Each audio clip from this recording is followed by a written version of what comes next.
Italia, tut mir leid, Italiener, das wäre ja noch schöner, ihr seid ja noch da. Fahrt doch endlich nach Hause und macht eine Pause, denn eines ist klar. Zu viel Catenaccio, Espresso, Carpaccio und Carbonara. Nix cool, Italia. Italia, für Pizza und Pasta ist ab sofort basta, ciao Italia. Das Viertelfinale wird für euch fatale, ciao Italia. Ab mit euch übern Brenner, Team, Torwart und Trainer, ciao Italia. Italia. Nehmt eure Töppeln und fahrt dahin, wo ihr vor der EM auch schon wart.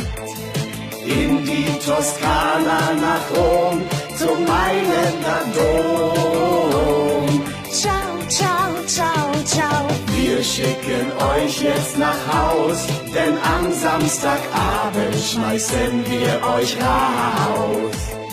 Zurück an die Adria, ciao Italia. Ciao, ciao, ciao, ciao.